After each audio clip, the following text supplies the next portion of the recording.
TruthSeekah and/or its affiliates are not responsible for any strange phenomena that may occur during or after listening to this podcast, which may include the following: heightened senses of awareness, psychic abilities, UFO sightings, alien contact, time loss, out-of-body experiences, ringing in the ears, ESP, lucid dreaming, increased synchronicities, astral projection, telepathy, stronger intuition, levitation, miraculous healings, and/or remote viewing. Please be advised to listen at your own discretion.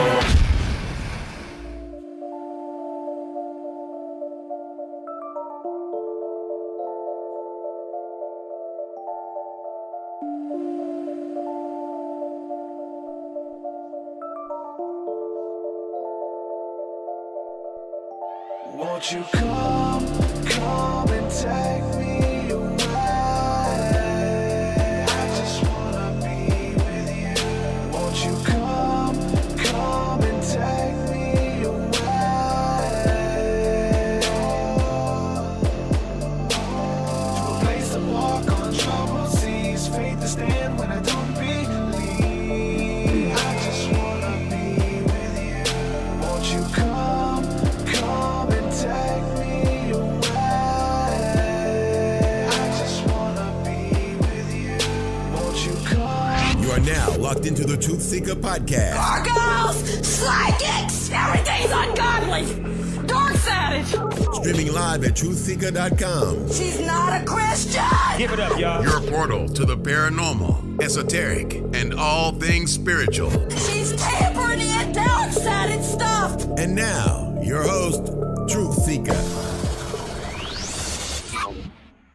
What's up, ladies and gentlemen? This is the TruthSeekah podcast. I'm your host, TruthSeekah. Excited and delighted to be with you guys again today.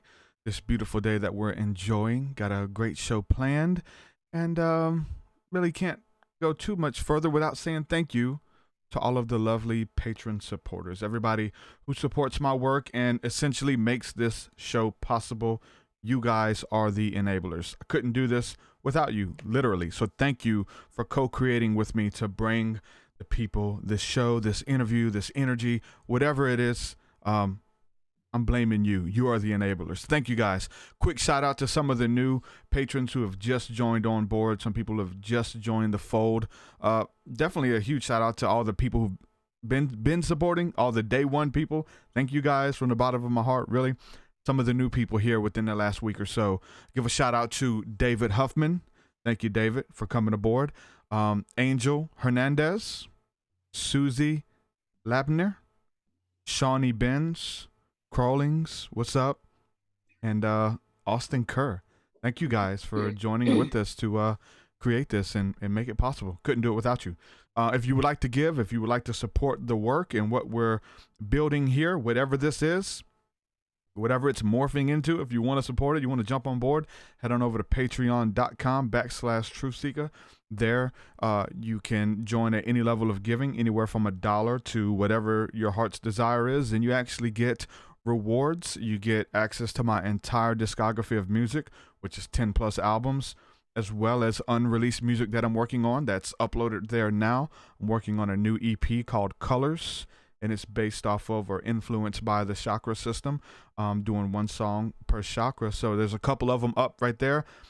A little bit different than what I'm used to, a lot more melodic. I'm loving it. I'm feeling it. Head on over there and check out all the cool stuff we got. You also get access to our Thursday night School of the Mystics, which is going on, if you're listening live on YouTube, tonight. Every Thursday, 7 p.m., we have a hangout. We do courses together. We get into prayer and meditation, activation, all of that good stuff. If that's what you're looking for a community, you're not alone. There's more people out there just like you who have similar stories and similar experiences where you're not a crazy person for believing what you believe or having these encounters. So that's why this podcast exists, and that's why the community aspect of what we're building exists, because it can be lonely out there. So we're kind of taking away that excuse that no one understands me or I have nobody to talk to. Yes, you do. Thursday night, 7 p.m. Central, School of the Mystics, as well as in our Discord chat as well. Thank you guys for all the donations. Crawlings, thank you for the donation, the super chat that just came through. Thanks so much. Without further ado, we're going to bring on today's guest. Been looking forward to speaking with her for some time now. Got an email a couple weeks ago after she's seen the Laura Eisenhower interview, and she said, "You know what? I think I can bring something to the table." So I got this email from Rose and checked out her channel and what she's bringing to the community, and wanted to have her on as a guest. So, Rose Harmonics, welcome to the TruthSeekah podcast. How are you? I'm doing great. Thank you for having me. Awesome. Yeah.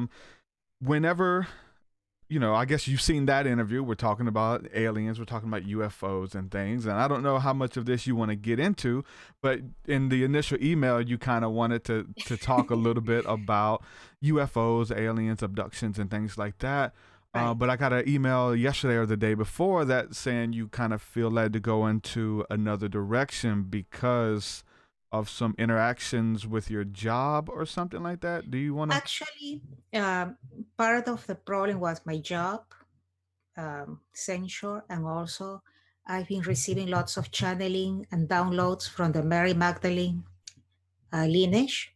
So I wanted to share more about that because that's the current flow of information that I'm receiving. It's more about now grounding myself in my divine feminine aspect and absorb what's more important for me to share at the global level, more about the energies of the divine feminine, because I still believe in extraterrestrial communication. I have my galactic team, but right now I'm transitioning more into embracing the divine feminine aspect. Mm-hmm. So did someone find out the things that you're talking about and you got in trouble on the job or something? It Like what seems happened?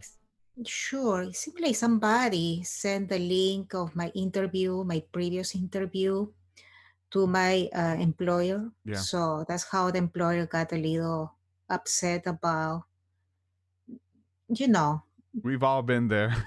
yeah, touching into their probably religious sensitivities. And Mm-hmm. although we have the freedom to believe whatever we want, Yeah. right? Yeah. But sometimes people are not compassionate Yeah. and they're gonna throw judgment. Yeah. And I'm living a very spiritual, religious town in Virginia, which is pretty much the Bible Belt. Mm-hmm. So there is not much of processing other type of belief systems here. Yeah. So you're like a way seer there. Keep it up though. Don't let them push you in a corner. Don't let them threaten you or steal your joy. There's a blessing in it whenever Thank you're authentic with who you are. You don't have to pretend that you don't believe in that, or you don't pretend that that's not real, or I choose not to talk about it on the job. That's another story if you're bringing it to the job. But what you do and what you get into when you go home is between you, your audience, and God. You know what I'm saying? So there's a Right. blessing in it. I was I was thinking about the same. yeah, that was like I had to kind of cross that precipice, having a job. I got let go from my job a year ago, but before that, I started seeing breakthrough when I began to be open about my story, about my psilocybin encounters with magic mushrooms, with communicating telepathically with aliens, and all of this stuff, and just be open with it. And all of my friends and my constituents were like, you shouldn't talk about that because if your boss finds out, they're going to probably fire you. Or if they find out you're doing drugs, magic mushrooms, you're going to get fired, drug tested, they're going to let you go. And it's like, so all of my friends, they begin to be quiet. They wouldn't talk about this stuff at all. But I began to be open about my experiences, what I believe. Where I'm in the Bible Belt too, so churches on every corner. I come out of Every Christianity. single one. Yeah, I come out of Christianity, so it was really weird. I got made fun of and laughed at and all of this stuff. But if you stay consistent with it, you begin to find your audience. You begin to find the other. So I just encourage you just to continue with your message, what you believe in, especially what's working. If it's helping you Right. find peace and be a better person and bring love and understanding to the community, definitely, I encourage you in that. I agree. I needed to come out of my spiritual closet Hmm. and start sharing my truth. And I'm starting to attract lots of like minded people, uh, especially women who are resonating with my message. Yeah. And I have an interesting background because I'm coming out from the Catholic Church. I was raised Catholic, and I always had a connection to the Divine Feminine, to Mary and Mary Magdalene. But also, it was lots of patriarchal influences there. And when I had my second awakening, my Kundalini awakening, I realized that we are more than just the divine masculine is overemphasized, and we have also the divine feminine. So I'm projecting my energies more towards the divine feminine aspect. Like, I believe there is a Godhead, creator. I also believe, because we live in a polarity system, there is also a divine feminine aspect. We can't just take only one aspect and put it above the feminine. Mm-hmm. That's my perspective. And also, I'm trying to clarify, because many people came and asked me, I do not play the game of feminism, because I'm trying to work with the divine feminine, not the toxic feminine. The toxic feminine is feminism. And I always very clear, I do not play the game of, I'm not into politics, I do not play the game of feminism. Yeah. I'm here to spread the truth from the divine aspect of the divine feminine, not promote any agenda from the matrix that is more of the feminism and feeling like they need to compete with the male, because I do not believe in competition, you know. Are you so since you come out of Catholicism, really Catholicism focuses on the divine feminine. You know, they exalt Mary a lot of times over Jesus or over God. You know what I'm saying, pray to Mary, the goddess of heaven, the mother of all flesh. Like, there's definitely a goddess energy there of Mary being worshipped or venerated as the goddess of heaven.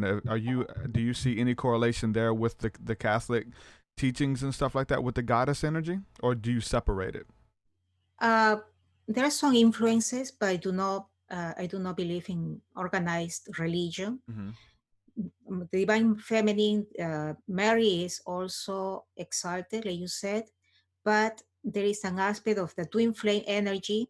The Yeshua had a twin flame called Mary Magdalene, and it's in the Da Vinci Code that Jesus had, the most important apostle was Mary, and the other apostles were jealous of the relationship with Mary Magdalene. So they started to boycott that relationship, and also many people in the Catholic Church tried to put lots of shame onto the Mary Magdalene aspect, saying that she was a prostitute, that she was a sinner, that she wasn't deserving of any veneration. And those were also the Catholic Church trying to deny the importance of the divine feminine aspect. Mary Magdalene was one of the apostles and was painted in the Leonardo da Vinci paintings as one of the most prominent apostles, part of the divine feminine lineage.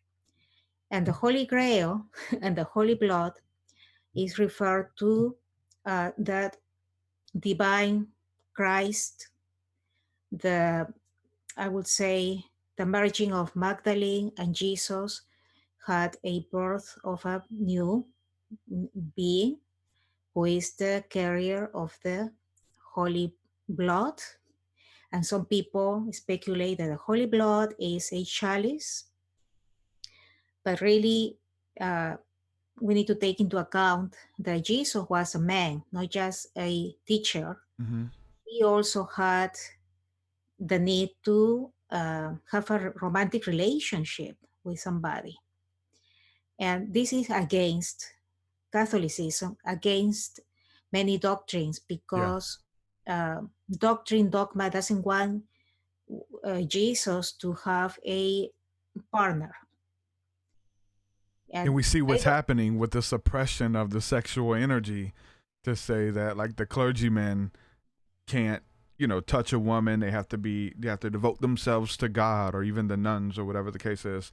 This I guess abstinence or whatever, and to kind of deny it. And we see like the allegations and what's going on in the Catholic Church right now. Like when you say that word, one thing usually comes to mind is all those sexual assault cases they have with children, with innocent people. That's the crazy thing is when you suppress that energy, Right. we see what happens. Not good. No, not good. And we have the right to worship whoever we want. We have the right to have the Mary Magdalene as a sacred woman aspect. And she was painted in many all ancient paintings. She was in many cathedrals, windows in France, because they preserved the teachings of Mary Magdalene. There is a gospel that was lost and taken to Egypt. And then there is all sort of, conspiracy against her. The Crusaders didn't want her to become an apostle. They tried to kill everybody who was supporting the idea of the Mary Magdalene. The Pope Gregory the Great, a Catholic Pope, is the one who said that woman has to be erased from the scriptures. We are going to label her as a sinner. And he was the one who created all this shame around the sacred sexuality, right? Because they had a sacred union, the heroes Hamos. They were connected in sacred union. But it was inconvenient for dogmatic people to approve that type of relationships. And, then we have these Da Vinci Code movies around, about it. We have the Holy Grail and the Holy Blood movies about it. And it's a mystery, really. Mm-hmm. We don't know. I don't have all the answers. I just follow my intuition. I got revelations. I just open myself to lots of downloads about her. And I try to transmit this information to my audience. And part of the problem with religion is patriarchal influences. And patriarchal is not just a male-dominating religion. By definition of patriarchy is control. So control can be coming from a woman too. Any controlling religion, even if the manager is a female, is patriarchal. When you don't have free will, when you don't have freedom of speech, it's a patriarchy. And I have many friends in religion, Christians, who they resonate with my message. They talk about a Jezebel, Mm-hmm. the female who is in control, Yeah. the energies of the toxic feminine, when the feminine feels they is superior to the male, when in reality we're all equal, right? Mm-hmm. But sometimes people confuse the message. Yeah, it's a really weird times that we're living in. This what's going on with the feminism, with the toxic masculinity, the patriarchal stuff. It gets really weird, and I've talked to some people who take it really far out with it, and come up with some crazy ideas and stuff. I do believe in a divine order. I do believe that women are anointed to play a specific role that only they can do. I do believe that there's things that the man, who is the male role, the father figure, the protector, and they're anointed for things to do as well. The roles are getting mixed up for a lot of reasons. I think a lot of it's by design, taking the father out of the household by design. Some of these things. It's real interesting, and we see what's happening. We just look at the generation and some like people abandoning genders at a young age when they're still their minds are still forming and wondering about life and sexuality and asking questions, and then doctors are letting them make life-changing decisions at 8 years old type. We're in some really weird times. There's a lot on the plate now. There's a lot of options about what you want to be and what do you feel like and things like that.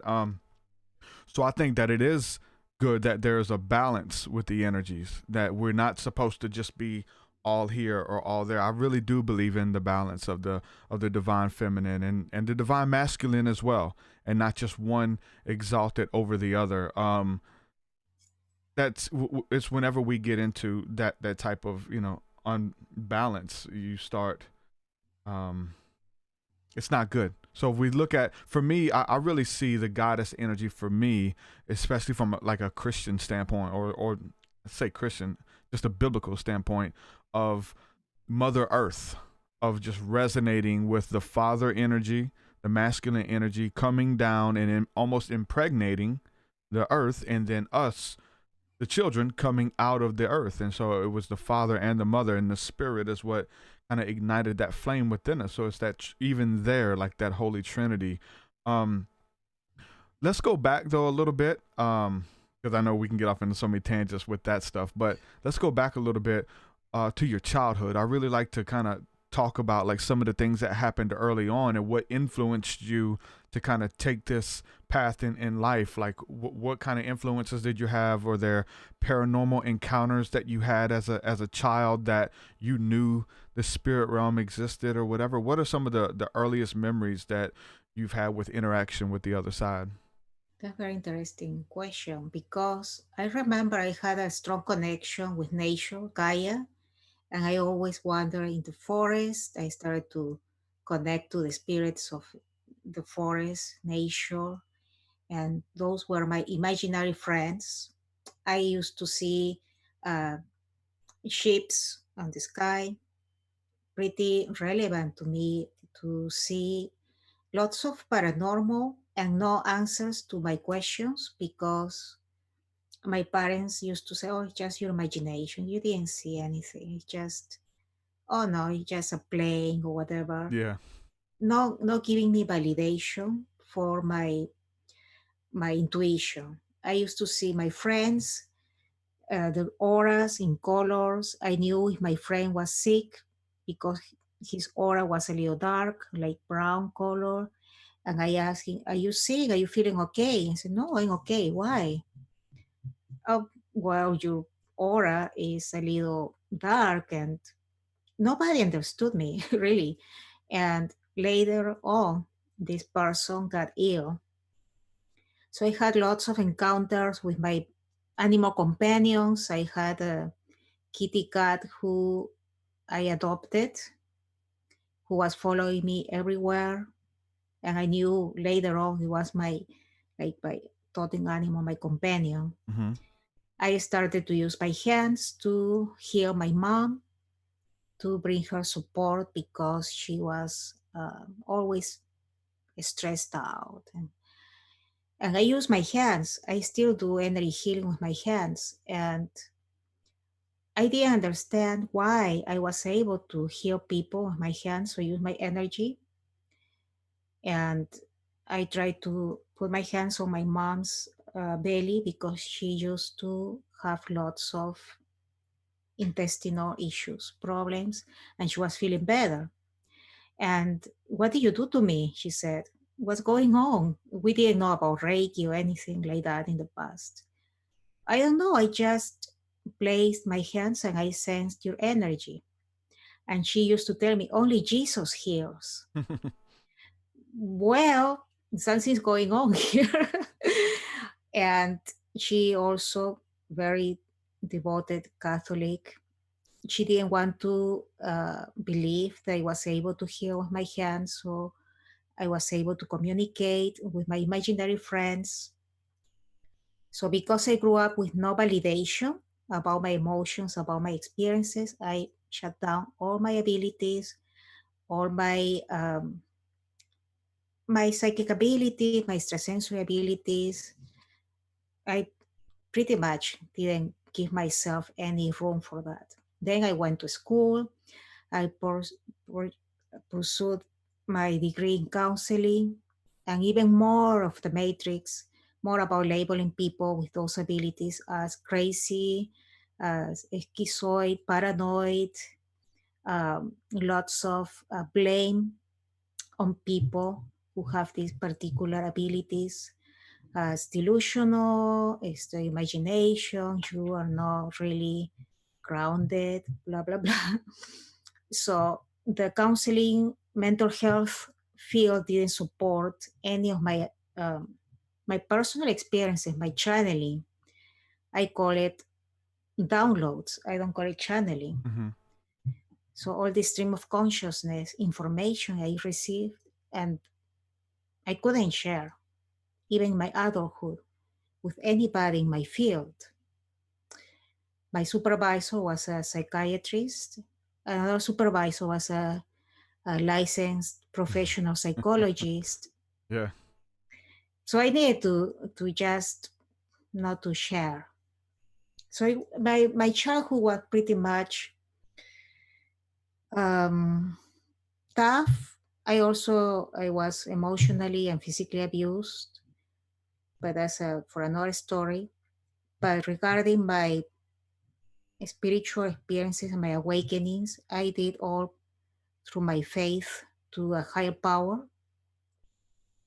My belief in the divine feminine was my way for me to find refuge. I was alone. I was alienated because I couldn't share. I needed to keep it to myself pretty much until I decided I can't continue keeping it to myself. Is that kind of like the second awakening when it's just like time to come out with it all and just be okay with who you are? Because that's a journey, and then it's a journey, it's an awakening, and it's a dark night of the soul all wrapped together, right? Trying to come out and be okay with who you are and finding out what exactly that is. And you kind of a little bit of everything in the end. You're not just one of, because we're told we have to be this or we have to be that or we have to be this. But really, all of those influences, all of the teachings, I think they all play a part. And so for me, I like to say that I'm just a little bit of all of it. I'm holding on to all the good in it all and just getting rid of all the bad stuff, like all of the, negative stuff that comes with it. So whatever's good in it, I try to take it and apply it to my life, and it works. Yeah, I do the same. I take the best from different traditions and different philosophical aspects. I like shamanism, for example. I like like you said before, my earth, Gaia, is the representation of the divine feminine. Father Sky is the masculine aspect, and we need to merge both aspects. I like shamanism a lot. I do not practice. I want to learn more about it, the plant medicine, and the benefits of plant medicine in health and healing, Yeah. in healing cancer, for example. Yeah. And there are many things that we don't know, many things that we are pretty much, we're not allowed to know. Like many naturopath doctors who are trying to find a solution to cancer, Yeah. and they are assassinated because they know they carry the truth. And I can keep going on and on about all those aspects Mm-hmm. of my earth is so abundant, has so many gifts to give us. And traditional medicine, traditional medicine community doesn't want us to know, Yeah. to have access to those type of remedies. Yeah. The weird thing is, a lot of times you find out that they get these medicines and these muscle relaxers and all of these things that they give us to treat headaches and symptoms with. They usually get it from a natural source of or it started there, and then they start manipulating it, whether it be,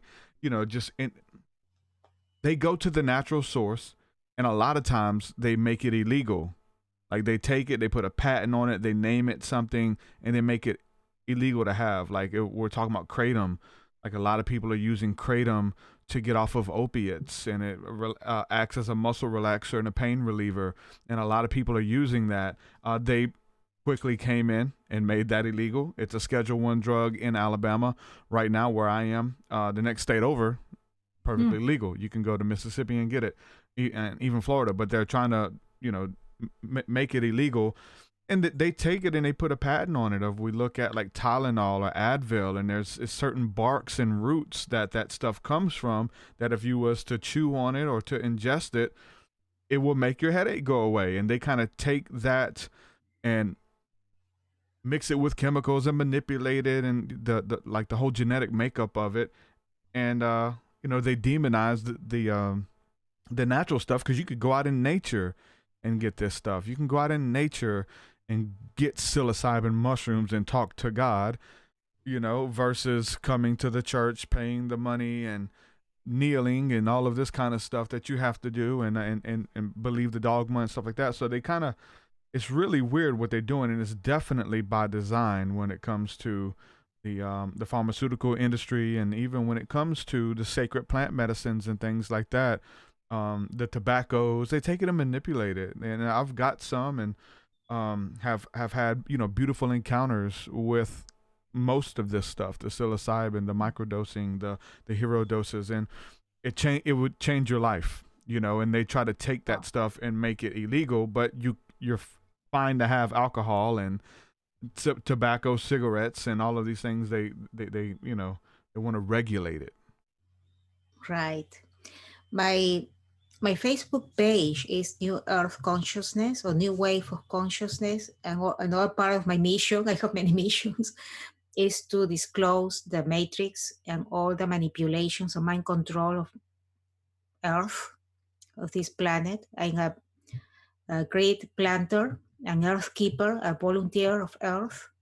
So I notice all those programs and manipulations to keep us ignorant, to keep us ill, not to have access to natural remedies, not to have access to lots of information too. Like I'm aware of all those programs and systems. I know that there are beings of light who wants to help us. And I'm not talking from the biblical standpoint. I'm talking about Pleiadians, for example. Yeah. Forces that are really trying hard. And there is a big battle between the forces of light, the forces of dark, and the Pleiadian group wants us to be aware of this information. At the same time, there is the reptilian group, for example, who want us to be in mind control, operating from mind control, who wants us to be oppressed, slaves, and to be totally, there's lots of corruption going on. And I don't want to go into politics, but I know there is these big forces in this planet trying to keep us in the shadows. But also we're entering a new Aquarian age. So many people are awakening, many people are activating their spiritual gifts, and many people are able to talk about their psychic abilities, their channeling, the connection to Gaia. Many, many, many more shamans out there trying to host events to heal the planet, people who meditate to raise the frequency of planet Earth. So we're seeing more people waking up, actually. Yeah. Would you say from all my study and from all my encounters, not just the studies, but the encounters mixed with the studies of the ancient texts, of the biblical text, of the all of it all kind of says something very similar, right? All of these ancient texts, the Sumerian, the Egyptian, the Hindu Vedas, like all of this stuff, they say something very similar. From my studies and experiences, what I've seen is that the good guys and the bad guys, right?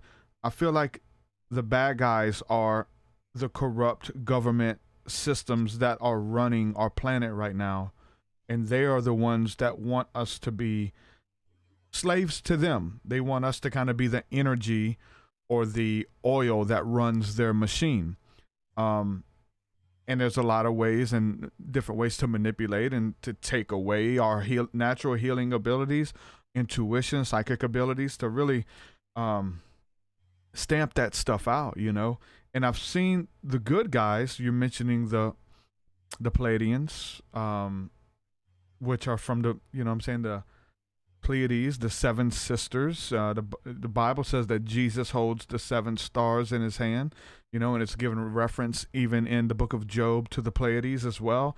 Orion, we know, we've heard of the beings called the Orion Council of Light, and all of these angelic figures, which we would call angels from a Christian standpoint. The word means messengers, right? That communicate with us.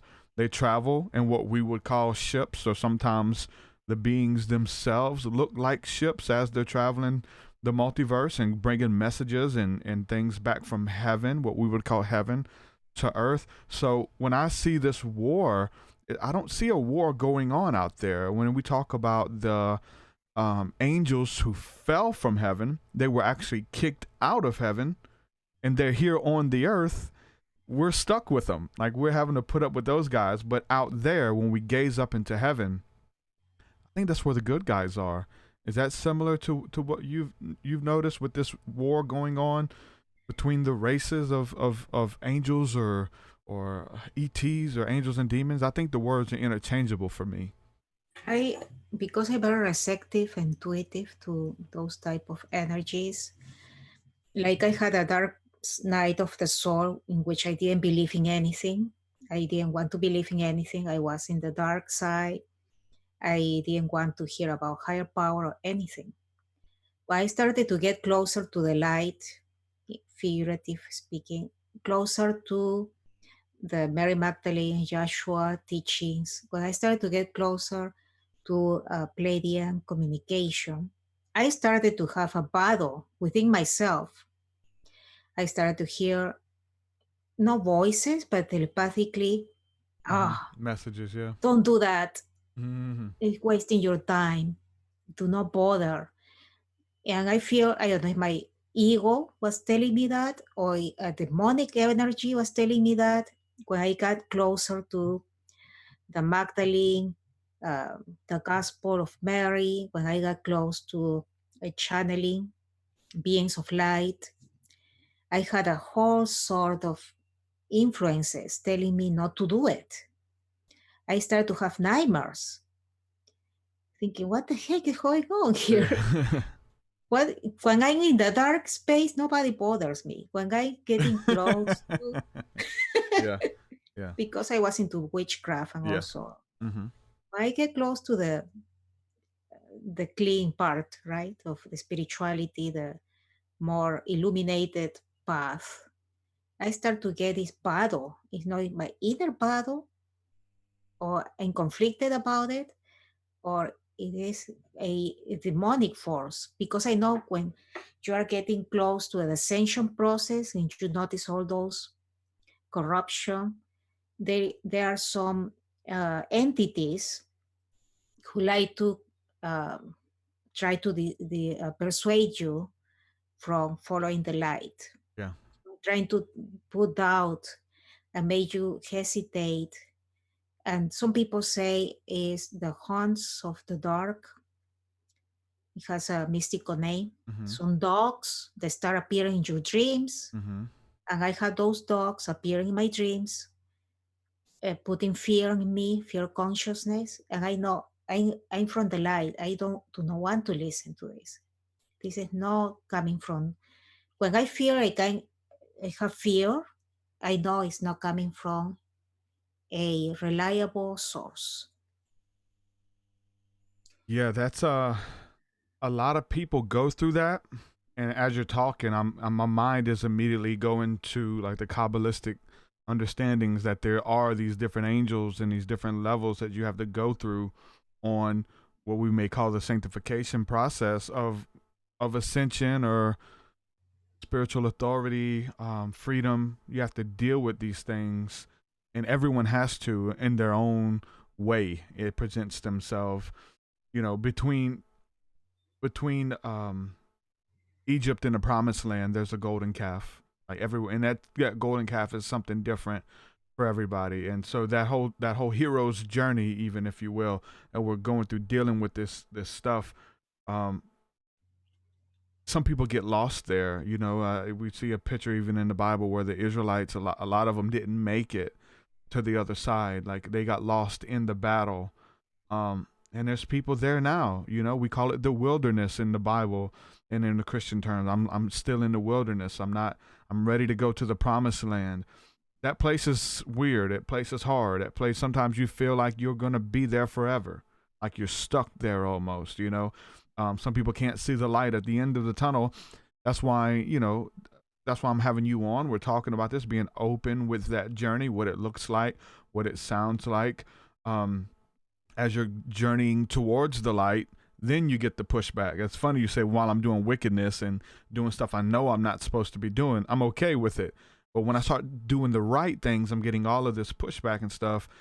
And there is this inward struggle, this inward battle, because I know that I have Christian friends listening right now, and I'm thinking like they would say, okay, that check that you got in your spirit was God, the Holy Spirit, saying nightmares and dreams, stay away from that. Don't go down that path.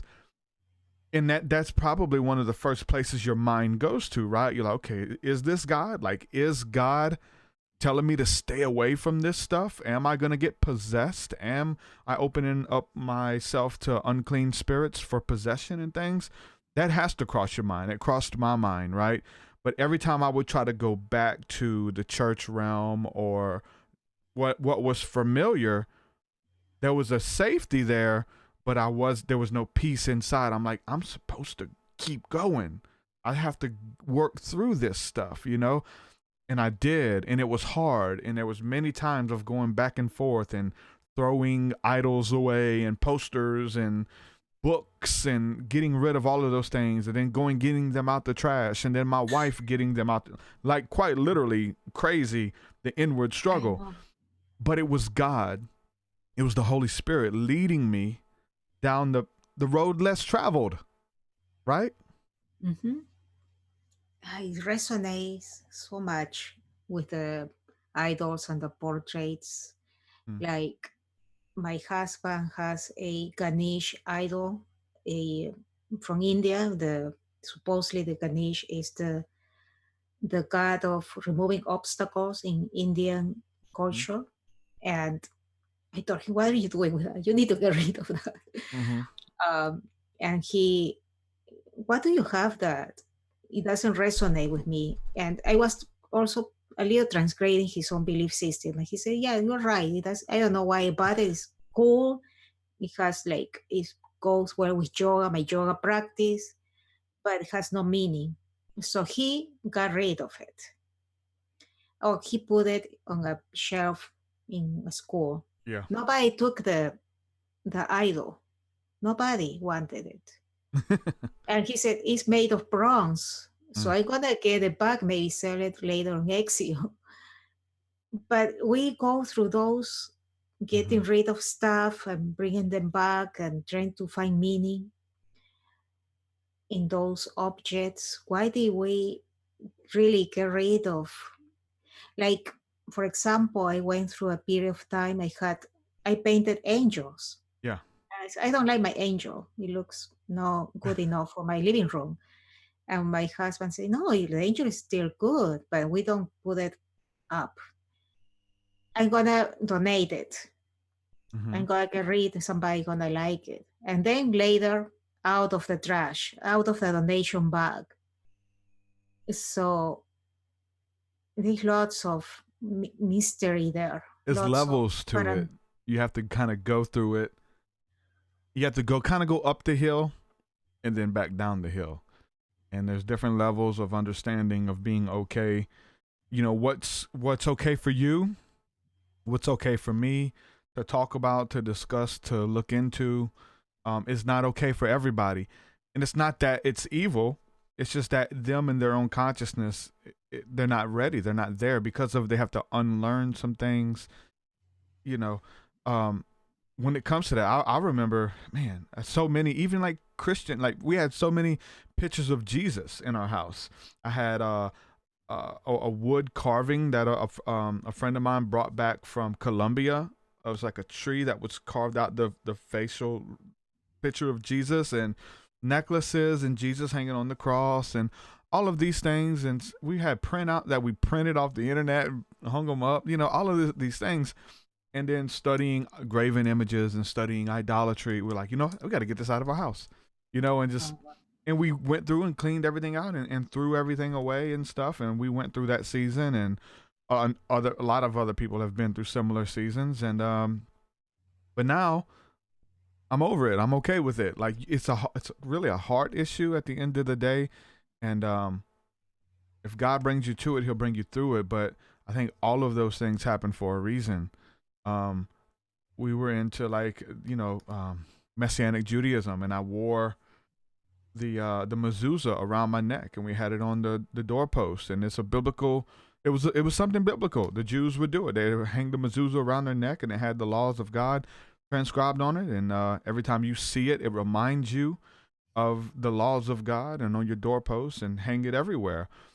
And I woke up one night and I had this conviction where God says, I didn't, take that off your neck. I didn't write I wrote the law on you. It's on your heart. It's written on your heart. You don't have to wear it around your neck to be reminded. The law is written upon your heart. And I took it and I threw it, and symbols and stuff. But we go through that stuff to kind of live to talk about it and to help other people who are going through it, and saying, like, to the pure, all things are pure. There's literally nothing wrong with me wearing that mezuzah necklace. There's nothing wrong with a picture of Jesus or a symbol. I got the flower of life here, and then my logo and sacred geometry and stuff like that, and pictures and stuff. People get on this weird holiness kick, and it's okay. We're on a highway of holiness, each one of us, but I think it's an inward sanctification. And you find out that people, especially religious people, they teach it like it's for everybody. Like if God or the Holy Spirit reveals something to them, like, hey, I don't want you doing this. I don't want you listening to this type of music. I don't want you having pictures in your home of Jesus. I don't want to see you with angel pictures and stuff. If the Holy Spirit tells them and they have an inward conviction, they'll take that and run and shout it from the door, like, the mountaintops. Like, God said, get rid of your images. And it's really weird. Or I've had people who they had a conviction about gospel hip hop. I was doing gospel hip hop at the time. And he said the Holy Spirit told him to quit listening to it. He calls me up and tells me to quit listening to it, or quit making it, quit performing it, and all that. And it made this weird, disdain in our friendship, and he was just on this kick that I was sinning by creating gospel rap music that told people about Jesus. It's this weird sanctification process that it's an inward thing that we try to project outwardly on everyone. Wow. Yeah, lots of judgment. Actually, you are bringing with your lyrics, you are illuminating people and reaching out to those masses of people who have no access to regular music. Like, you are doing hip hop, and there is a specific audience for that type of music, but by changing the lyrics and made them positive and made them uplifting, you are creating change. You're shining your light in the dark places, which only people talk about corruption and let's have whatever sex or whatever lyrics. You are using your platform to shine your light in those specific places. And you need to respect your intuition and your heart. That's your style of music. It's your creation. Like when I have creations, if I paint or if I write poetry, nobody can tell me, oh, the poetry that you're writing about the Pleiadians is totally wrong, because you should write this way or the other way. No, it's my creation. I do whatever I want. If I want to include in the same sentence the divine feminine and then Isis, that's my choice. Or because the divine feminine is not just from the European culture, it can be Isis from Egypt, it Mm-hmm. can be Diana from the Roman pantheon. Like I had somebody criticizing my poetry, say this is totally screwy. You're putting Isis and later in the next I line get you that. have what? That same person sent me a message too. And yeah, we need to be free beings, and there is the free will, and we should respect other people's beliefs and be totally in alignment with our mission, our purpose, that is to express our creativity to the best of our abilities and with always following our heart. Mm-hmm. That's what I We got a couple questions here for you. I'm gonna try to This is from Christy folks. She wants to know if you think that our journey is laid out before us before we're born, or if we have the power to make ourselves whoever and whatever we want to be. Are we just lemmings and we're just destined to this, or do we have free will to jump on that calling or to even change that calling? Wow, that's a very good question. I feel, and this is predestination, I feel like I made a contract to express my truth, the divine feminine, publicly, and I made an agreement pre-birth to speak about it, to share publicly about it. Growing up, I was really shy. I would never thought about being public. And part of me, you have the free will, meaning that you decide you want to pursue your mission or you want to stay in the safe space, 9 to 5 job, because create safety. That's your free will. Your free will is gonna determine if my safety and security and survival needs more important than pursuing my mission, or my mission more important, and the unknown is more important than my survival needs in the now. That's why we need to clear our root chakras and keep all our chakras in alignment. I went through that. Do I want to ruin my reputation as a counselor by pursuing the divine feminine to talk about the ETs or the Pleiadians? Or do I prefer the safety, being accepted by society and the matrix? Or do I want to go ahead into the unknown territory? I don't know what's going to happen to me. I'm going to pursue the divine feminine. I have a Facebook group. I have women who are very supportive. I don't know how the money is going to come. I need to trust, because I trust in my intuition that it's going to happen, because there is uncertainty when you follow your heart.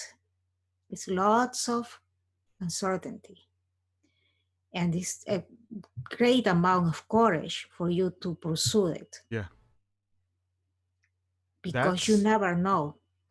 That's part of the payoff though, right? Like we talk about in our Discord chat the other day about people using drugs and doing things that gives them instant gratification, like you're cheating the system. When you do things with friends, you glory with friends after victories on just maybe a basketball game. You guys win the basketball game and there's this rush, this feeling of excitement. Man, we did it. Yes. But that came from hard work. It came from practicing. It came from practicing when you didn't want to, and then playing your heart out and winning the game. And you get this rush of energy. It's the same way with a relationship, with being intimate with someone at the end of the relations. You know what I'm saying? And it works throughout everything. Like this gratification that we get, but we have to put the work in. Nothing's free. And I think that part of pursuing the dream, however weird or different that dream is, there's even, when you do make it, it's that much more better because you were uncertain. If you were certain that, yeah, I'm just going to do this and it's going to work out, we got it. I'm good. Nothing's going to stop me. You got to have that mindset, but there's that, I don't know if I'm about to blow everything. I might lose everything trying to step out in faith. That's part of this, the stepping out in faith. And when you do step out and you create it and it shows up and you're carried and God has you and stuff like that, then it's like, wow, I should have known from the beginning. I should have had an inward knowing. And then when you learn from that, though, and then when it's time to step out into other things, there's a confidence and a grace that's there to carry you to those things as well. But it's that release of dopamine and just that joy that pays off. It's the risk, taking the risk. Most people don't take the risk, and there's been studies done just where stress and things like that, and take the risk. Do it. Like, do what makes you happy. Do what brings you peace. Do what brings you joy, and create it. And especially if it's about being public with your beliefs and your abilities and the ET contact. Other people are going through that stuff, and they're suffering because we keep it to ourselves, because we're too scared of what our boss is going to think. We're too scared of what our parents or our kids are going to think. We all have to go through it. People look at me and they say, you got this huge platform, awesome podcast, and you're successful. It didn't start like that. Like, this started out as three people listening and everyone talking behind my back and making fun of me for being a crazy person in the Bible Belt. Like, you know what I'm saying? Until it started catching on. But then I found out when I was open with everything, and I'm not even really trying to be a teacher. I'm not trying to be, so I'm just being open. And so let's talk about it all. I'm gonna be open with it all, and this is what helps you stay sane. This is what the ascension process feels like. This is what the dark night of the soul felt like for me. This is how I got through it. Rose, how did you get through it? And we find out by sharing our story, we are changing the planet. Young people are watching this right now, and they're like, you know what? TruthSeekah stepped out. I'm gonna step out. Rose stepped out, and it's working, and she's open. I'm gonna try. I'm just gonna try it, see what happens. And when they do, everything I just said, being carried by faith and stuff starting to open up, and it's helping. We're changing the globe by this conversation of being authentic with who we really are and how the spirit realm works, especially something that's been suppressed. The divine feminine, dealing with the feminine energies. I mean, the fact of something as simple as, the idea of Mother Gaia or the earth being alive, and being a spirit, and little things like that just give somebody just that little piece, that little breadcrumb of truth to kind of keep digging and keep going. Synchronicities, blessings, doors opening, saying stuff, because they don't have nobody to go to. I had nobody to go to. I wish there was a TruthSeekah out there when I was going through this stuff. I wish this podcast existed. I had Coast to Coast AM, I listened to that, and but there was no interaction, there was no community and stuff. But forming that and having people to talk to, I called in the podcast and all that stuff, and it's part of the process. I love it. I love it too. We're game changers. And you inspire me. I came across your channel. You were interviewing Laura Eisenhower. I said, wow. I was thinking, I like her a lot because she speaks her truth and she's fearless. I want to be fearless too. And also I was thinking, I want to have podcasts. And I was trying to figure it out, what type of software he's using. Mm-hmm. I want to do it the same. But I know my mission is not to be a podcaster, but my mission is to create community. But Mm-hmm. we create community through Facebook, through any social media. Yeah. It can be through YouTube, through meetups. There's so many ways to create community. But you inspire me a lot when I watch your videos. You said setting and your ability to communicate to people, because it's like something trigger us, and all of a sudden we want to be in the public view, and it's like the spirit probably, or any type of our I am present, the higher self tell us, you can do it. Trust, follow the breadcrumbs. Yeah. You are gonna find a way type of situation. So Well, thank you. That means a lot. I appreciate that. Yeah. Being open. If you kept it to yourself, no one would know. And that's the starting point of just being open and authentic. No matter who you are, where you are, whatever beliefs, how crazy they are, we talk about it on here. We discuss it. And I like to talk about what's real and those encounters and those experiences that maybe it'll help somebody. Because you can't really, like I said, you're coming from a professional realm of psychiatrists and people who, I even had someone, I got a book out, and I did a book about my story, my testimony about witchcraft and things like that I was in. And some guy, there was a negative comment on there that said that I needed to be committed into a facility, and that I was paranoid schizophrenic and all that kind of stuff. I was hearing those voices, but it was through witchcraft that those doors were opening up, and I was hearing voices. It wasn't like something that happened to me and I was born with it or something, but by doing witchcraft, opening up doors for demonic influence and stuff. And I wrote about it in my book. And from the professional aspect, very maybe a scientific aspect of it, like, you need help.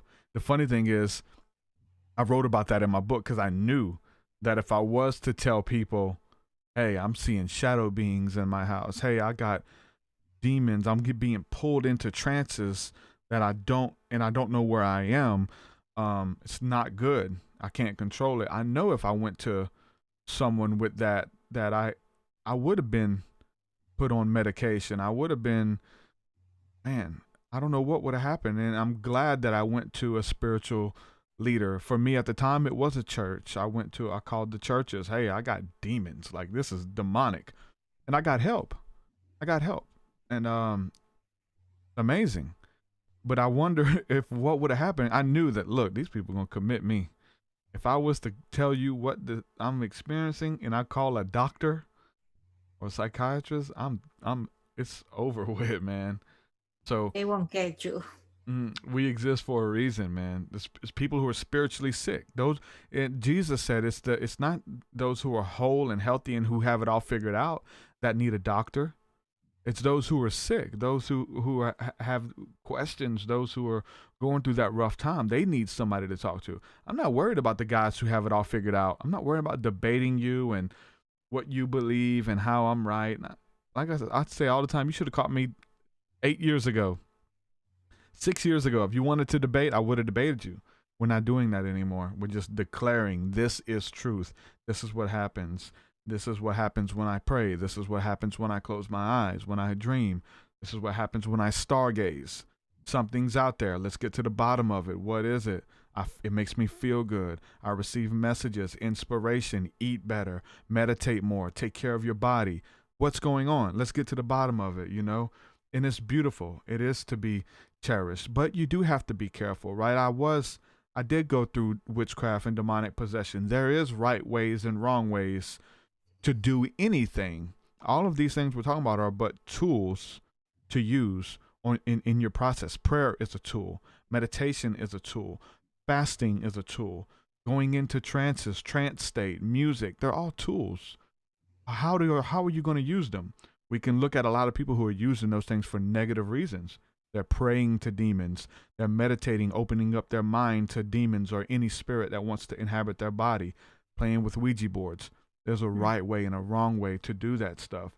And that's why we do this. And that's why I encourage you to keep doing what you're doing. Because you got a lot of people watching.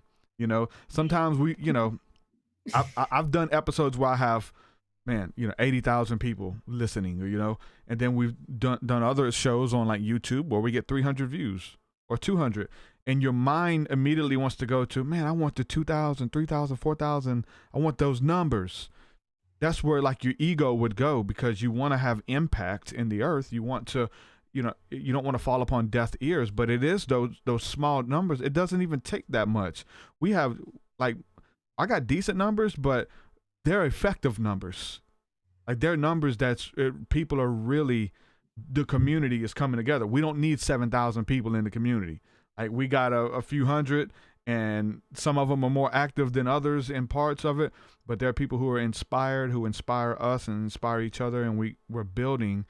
It's beautiful. And if I had 300, you had 300, somebody else has 300, somebody else has 3,000, whatever, man, be thankful for just those people who get it, man, who are being helped, who resonate with what you're bringing to the table. And I appreciate that you give me access to your platform, because I know of other people who only interview the big names, the trendy names, the popular people who will bring them lots of views and lots of likes, and that's not the point. The point is to give access to people who are really just starting out, coming out of their spiritual closet, not the famous names. Some of the bigger people, I'll be honest with you, some of the bigger names, I think a lot of their stuff is fabricated. I have a much harder time believing their stories, the big names. It is the people who are just starting out, or who have the stuff that, like, people I know. I have people I know personally that nobody knows. They've never been live, and I'm like, look, let's get you on here, share your story, because you have something to share. They're not going to get the big numbers, but those who listen are going to be impacted. And I know that, some of the bigger names, I think they're making stuff up, and I hate to say that, but I want the truth. I'm truth seeker. I'm not lie seeker. I'm not theory seeker. It's not about theories and what might be happening. Like, what's happening? What's going on? And at the end of the day, what's working? What's helping you get through this stuff? This stuff is hard. Like, there's people they're killing themselves over this stuff. This isn't a game. This isn't funny. This isn't fairy tale. This is real deal stuff. People can't balance these energies, and they're on those drugs. They're on those psychotic medicines. They went through the same process I did, and they called the doctor, and they're no longer with us. And I want to, it's sad, but that's it's real. It's real life, man. I know it sounds funny, contacting aliens and angels and all this stuff, theories, but this is people's lives, man, that are being affected by us being open with our stories. That's for somebody listening, man. Be open.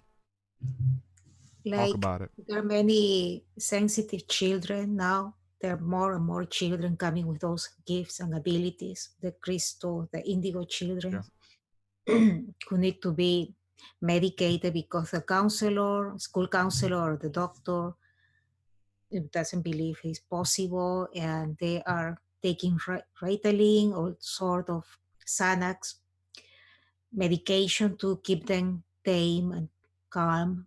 And that's really affecting the new generation of children that have so many abilities, so much to share.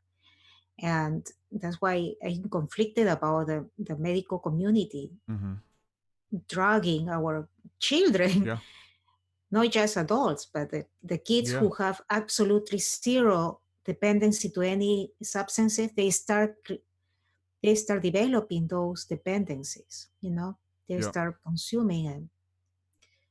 It's hard, and I get those inboxes every day, and when I wasn't on medication as a kid. If my mom just whooped me when I got being bad, I got a lot of whoopings, put it that way.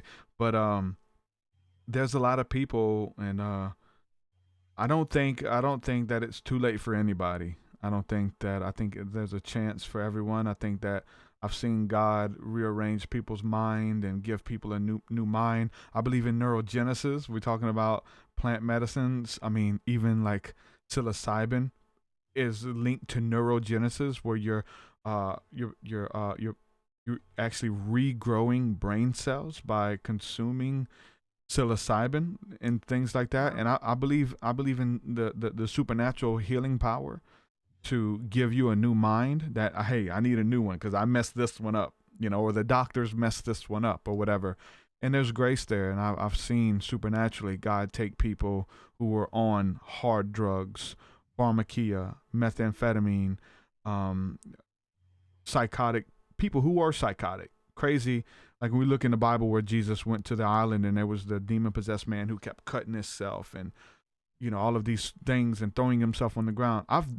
We've dealt with people like that. I was one of those people, but I've seen people made whole through the power of God, through love, through somebody caring. You know what I'm saying? And that power is there. It's tangible through prayer, through fasting, and just doing the spiritual work that you're supposed to do. And then part of it is balancing the energies, and part of it is walking in love, even to those who have wronged you. The religious people don't have a vendetta against Christianity, don't have a vendetta against Islam or political right wingers or lefters. Like, remove yourself from it and so that you're not affected. And that's part of being able to cope and be in what the Bible, Paul says, become all things to all men, so that you can win some. We could talk about whatever. We can go there. We've experienced the majority of it, Right. And always sharing from the heart, not trying to be righteous because nobody has the truth. We all have a little bit of the truth. And even all religions, there is some truth there. But nobody can say my path is better than your path, or if this righteous person, yes, throwing stones at you because of your path is a little different or a modified path. We all have the divine spark of God within, and we all can shine our light, and there is no better or worse path, in my opinion. Mm-hmm. Yep. We all have a piece of the puzzle. And last week on our School of the Mystics, we had one of those pictures where when you look at it, it looks like a young woman. But if you look at it closer, another way, it looks like an older lady. And it's like a trick picture. And some people were seeing the old woman at first. Some people saw the young lady. And then some people could see both the longer. Some of them couldn't see the other one, even if you told them where it was. And so it's about your perception of the truth, your truth. If you believe it enough, it becomes true for you. It becomes your reality until you're confronted, until it's checked or whatever the case is, and see if it stands. It's your truth, even if it is what some people would consider a lie or something or it's not good. There's things that you've experienced, that I've experienced, and many people listening, that other people may never be privy to. They may never know what it's like to be contacted by angels, aliens. They may never know what that feels like. And it's not against them or whatever. It is what it is. There's other things that other people have experienced that we may never know. And we may go to the grave not knowing what that encounter is. But it's not to say that encounter is bad or it's not real. We want to experience it. We don't want to just take people's word for it. Like, we need we would like some proof. I talked to a buddy of mine yesterday. He's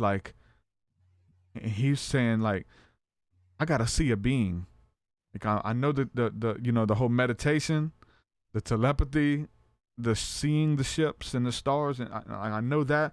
He said, but I'm gonna have to see something. It's like, you might not though. You may never. They may never appear in bodily form in front of you. It may be only through meditation. Like, man, I gotta have proof. I have to make sense about what all of this I've been seeing. You know what I'm saying? And that's a conversation we've had. He can't go to his boss and have that conversation. He can't just go to his pastor and have that conversation about the angelic realms. And so that's why what we do matters, and then for people who are having those conversations. So Yeah, and the mind needs answers. The mind needs, if somebody's channeling the Orion Council, how do you do it? How do I know you're telling the truth? How do I know you're making it up? That's the ego mind. It needs answers. Or like you said, I heard demonic entities, or I received some messages, whatever. Hmm. Prove it. And there's no way to prove anything, because we need to surrender and open our hearts and just follow the heart, because we literally don't have proof about anything. We Yeah, just feel the intuition. We feel what resonates, what's truth for us, what's not truth, yeah. what resonates from the light, what feels like negative. We just need to follow our senses. Yeah, and just being okay to know what you know. I remember I had a guest on. This was some years ago. I don't even have that podcast anymore. But I had a guest on, and we were talking about our encounters. And I told him this encounter that I had with Jesus, and I explained it to him. It was a magical encounter. It was beautiful, and he's like, "That wasn't Jesus. Oh, That was so and so." I was like, "Okay." It's like, how do you know? Like, you wasn't there. Like, you know what I'm saying? And so people have their beliefs. You know, if you believe Jesus didn't exist, or if you believe, like, it's so weird trying to make sense of the spirit realm and reality and what this is, and because there is so many questions. But the thing about it, you will never get the answers unless you ask the questions. I want to know this. I want to know that. I have friends. They want to know how the spirit realm operates. They want to know what those stars are. Are they really just balls of gases burning? Can you communicate with a star? I've seen things go into stars and come out of stars. What the hell are the stars? You know what I'm saying? So you have to ask the questions. You have to study. You have to look it up. Get into the text. Meditate. Pray. Because you're not going to be able to go to your pastor or I don't know what the deal is with this ancient information and why they're hiding it. NASA, you know, no no alien life. We don't have any proof. When you or me can go out under the stars for an elongated period of time and most likely make contact with the angelic beings, the angels, the Pleiadians, they'll show up. Something will come out of a star or come out of a constellation, and just these life-changing encounters, but we're told that it's not real. Like, what is that? You know what I'm saying? So you have to ask the questions, and everybody's passion is different. Nobody's wrong, like we said. If you don't want to ask those questions, great. We need other questions are asked. That takes time, and really almost a lifetime, years to study that stuff out, to prove it and figure out what's going on, to where you can like boldly come up on a podcast and speak it as truth and not maybe it's what it is. And that's why at the end of the day it's really hard to say. Like you said, we can't, how do you know it's the Orion Council of Light? Well, I took a picture of them. Well, they sent me a letter. Like, it's really hard. It is through, okay, I was meditating on Orion, and these pictures came, and a ship appeared. Meditating on Orion, and telepathically told me this. For some people, like, that's all the proof they need. It's a start. I know that. May not be the end all about what exactly is going on. What about when you meditate and look at Sirius at night? What about you're meditating during the day? You find out where those stars are and you're meditating. I've seen some crazy stuff. And I'm not an expert and I don't speak as one, but something is out there and it's watching over us, and it's love. It's beautiful, and we can connect with it. And I encourage people to do it. I agree. There are lots of beautiful forces out there watching over us. We just need to trust. And we can have direct communication to those energies. We don't need an intercessor, right? To connect. We can meditate, we can create safe space and project our energies, and we will receive answers, really. And that's the thing too. Is like that's why earlier I was talking about the good and the bad and what is what, because a lot of people, especially from the Christian community, will say that those are demons out there in the stars, and there's demons traveling the skies, waiting for you to meditate so they can possess you. From a biblical text, they fell, they were kicked out. They're here. They're in the White House. They're in Parliament. They're in the castles. They're the 13 bloodlines. Those are your fallen angels. Those are your spirits that are trapped in the ethers. They're around us here. Out there is heaven. They're kicked out. I don't think you have anything to fear. I really don't. If you want to protect yourself, ask the Holy Spirit to protect you. Only bring in what's good, what has your best interest. I do that before I go to bed at night. I cover myself in prayer and positive affirmations and receiving what God has for me, the creator of everything. Like, what does that have for me? That's beautiful. That's good. That can help me and assist me in approaching it without fear. And let your, blow your mind beyond your wildest dreams, that all of the stuff you've seen in the movies, the dreams that you've had, the fairies, the angels, the pixies, all of that stuff exists on a level, on a dimension. And if it didn't exist, because you believe it, there's something deep. Because you believe it, you create it, and you have the power to bring it into this reality. Creating it. That's deep. And we can go on for hours. Rose, thank you so much for coming on. I really enjoyed this talk with you. You have a really cool YouTube channel. Let people know where they can go to subscribe to your channel and some of the stuff that you bring to the table, and talk about what you do over there. Okay, my channel is Rose Harmonics. I have meditations. I have channeling, contact. I have content about light language too. They do. And I'm going to start sharing more about the divine feminine archetype and how we can connect to her. I also have my website is rosecrystalofficial.com. You can find me there. And I have a Facebook group, the Mystical Circle of the Rose, dedicated to the feminine emergence for all the sisters out there. So you just click or Google it and you can find me on YouTube.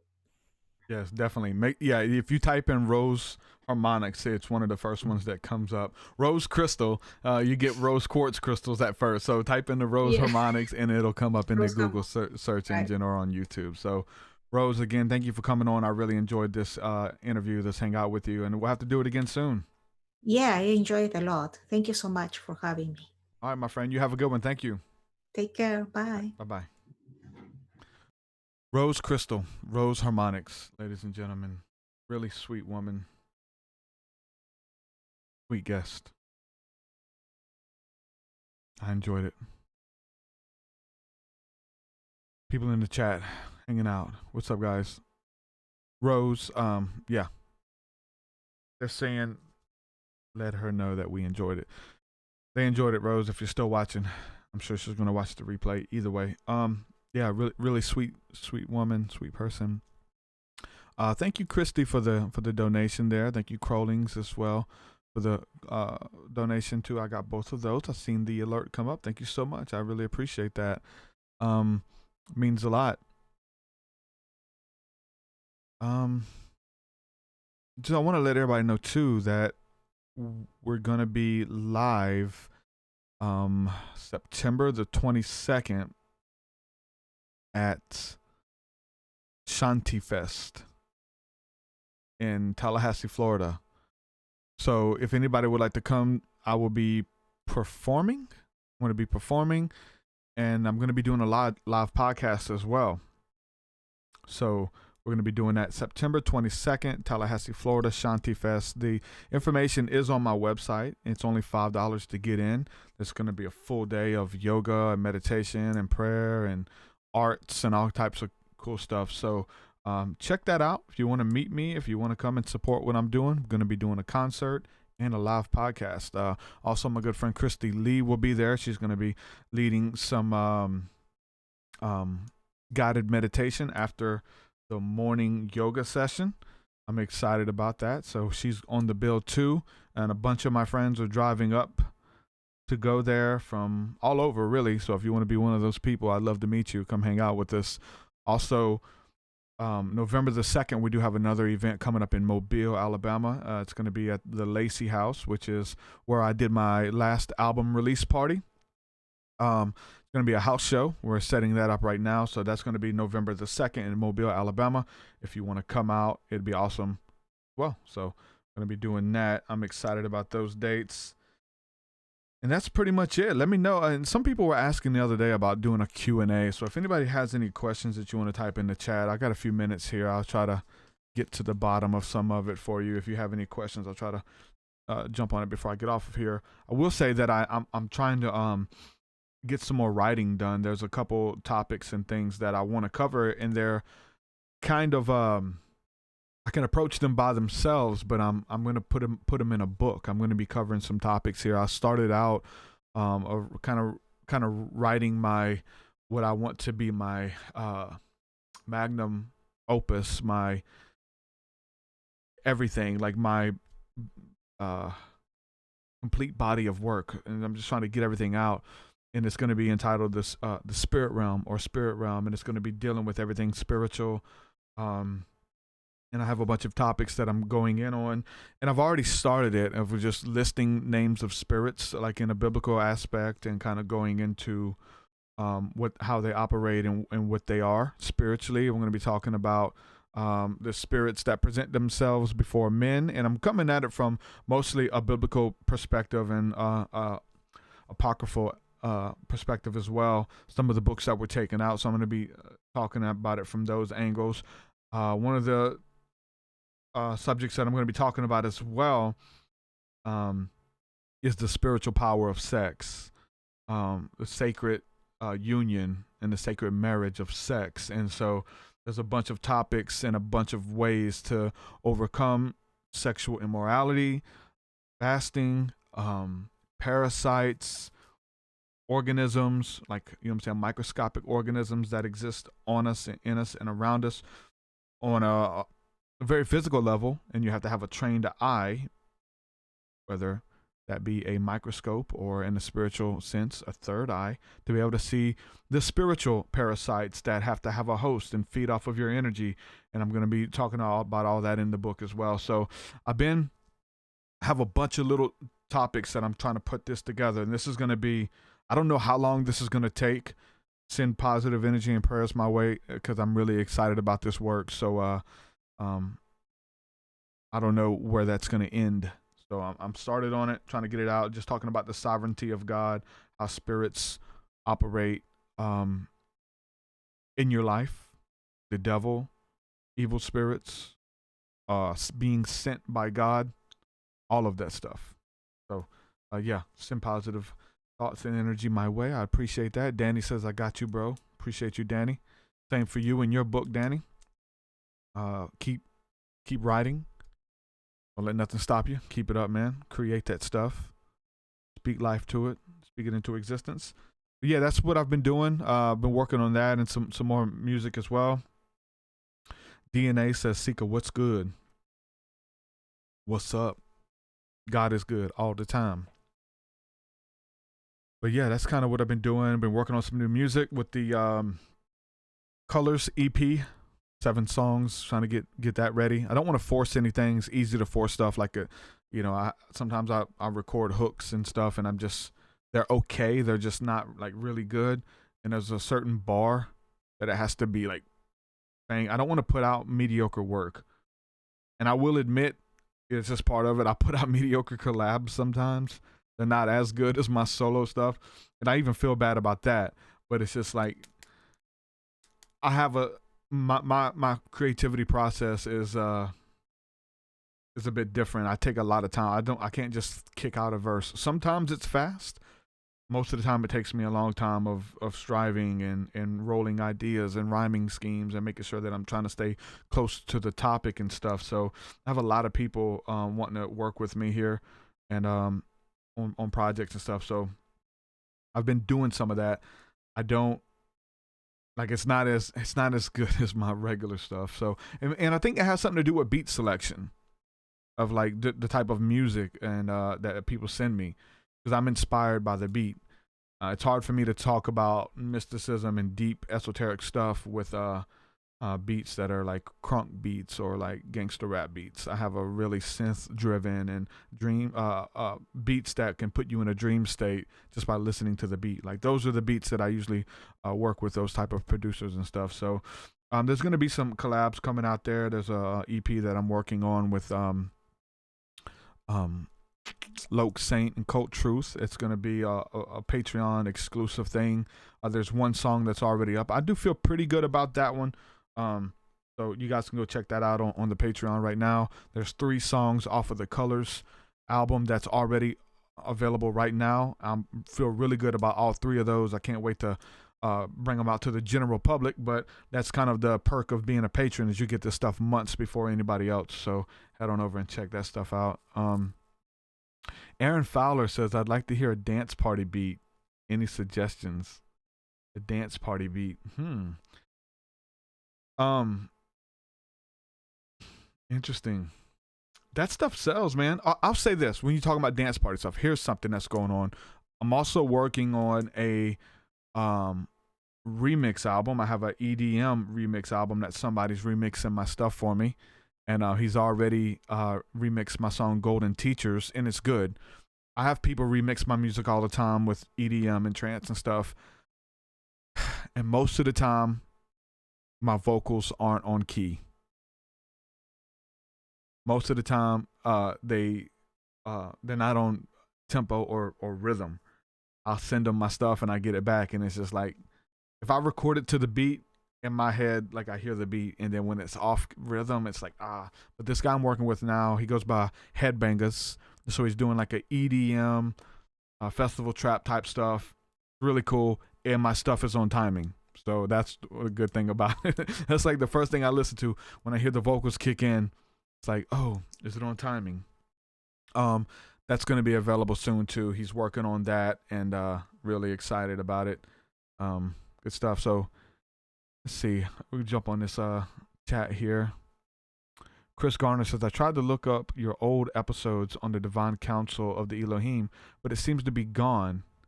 Who was the guy and what was the book? It depends on where you're looking that up at, because if you're listening to the episodes on iTunes, for some reason they only let you have 100 up at a time. They only list 99, and I think they take them down or what, but I don't know what the deal is with iTunes, but I've noticed that they only have 99 episodes up for everybody from what I've seen. So you may have to go to the website and look it up. If you type in Divine Council and type in TruthSeekah on Google, it's definitely going to come up. But that was the Michael Heiser episode, who's an expert on the Divine Council, and really like what he brings to the table. It's so funny because like I don't 100% ascribe to anybody's teachings 100%, but I take them all and take the good stuff and what everybody's piece of the puzzle. So I wouldn't even take Heiser stuff by himself. Like take Heiser stuff and mix it with Sitchin. And the funny thing is that Dr. Heiser has a website called sitchiniswrong.com. But the funny thing, from a Christian perspective, Dr. Heiser's stuff kind of proves Sitchin stuff in a weird way for me. You know, it proves the Divine Council. It proves these entities that created us, the Elo. We would call them something else, the Elohim. So yeah, check out. That was a good one. Michael Heiser, really big name. You can find it on YouTube as well. Just type in Divine Council TruthSeekah, you'll find it. Okay, now he says you found it. Okay, great. Danny says, I know I've been slacking on this because of personal stuff I've been going through, but do you still need someone making short video clips? Yeah, I still don't have anybody dedicated to that. Like, I'm willing to do what I have to. I do have a download for Sony Vegas on the computer that I can send someone. Yeah, I need people. And I've tried to pay people. I've tried to go on Fiverr and get people, and honestly, most of the time it's people from India. And they've done it, but they've done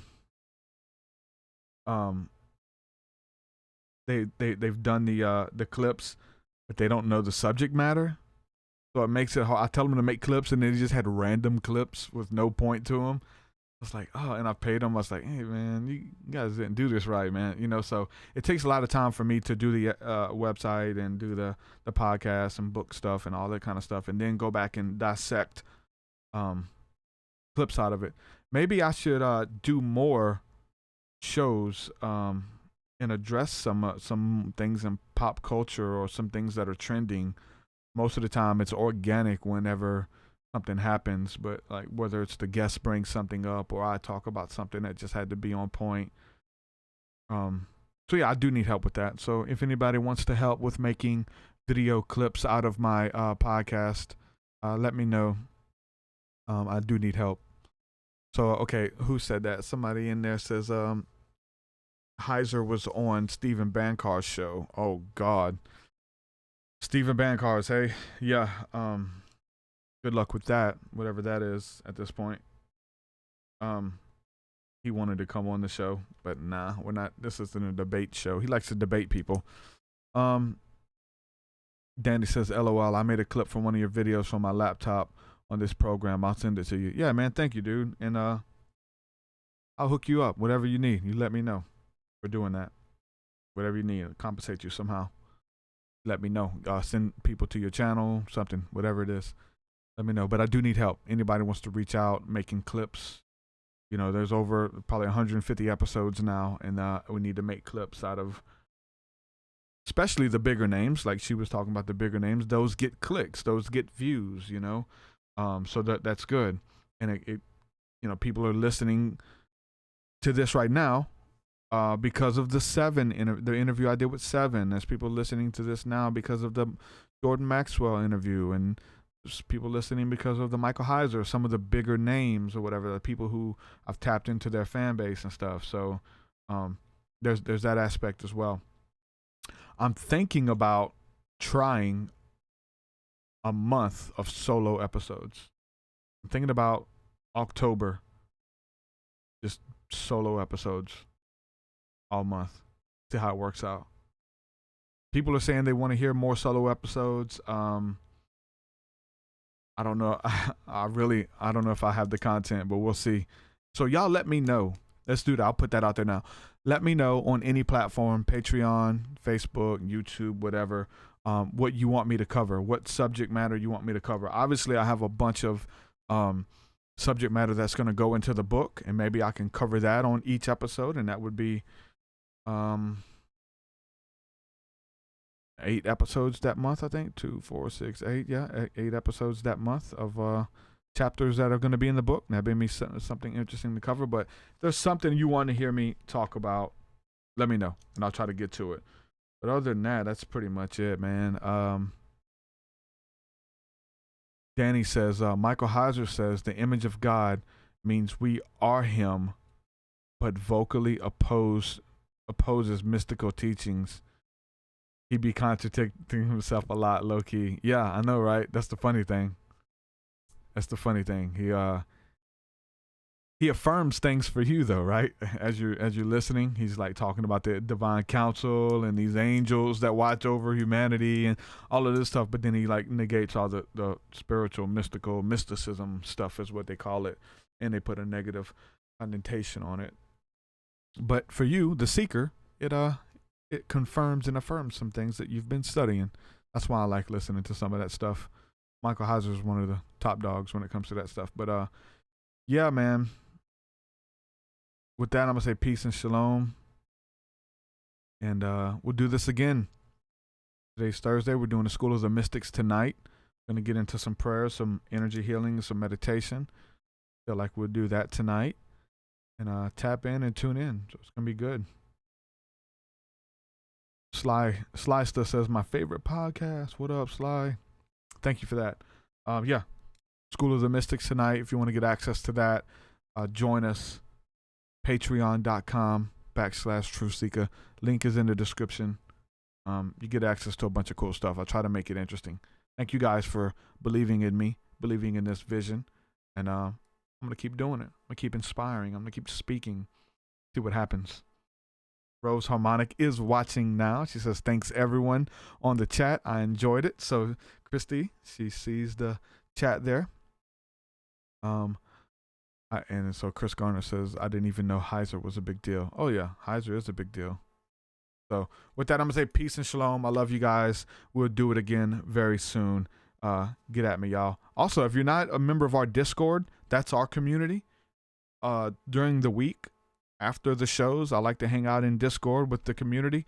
There's text chat and there's voice chat. If you want to hang out with us, look in the description of whatever you're listening to this on, and we're usually in Discord hanging out. I almost always have Discord pulled up on my computer, and you can get access to me and the community that way. And so, yeah, check that out too. It's a really good tool for building community. Some awesome people in there. Love you guys. Shalom, shalom. Your way so much higher than mine, so much higher than mine, so much deeper than mine, so much deeper than mine. Well, that does it for this episode, folks. To hear more episodes of the TruthSeekah podcast, head over to TruthSeekah.com. And if you're wanting to support the show and get rewards, go to our Patreon page at patreon.com/TruthSeekah.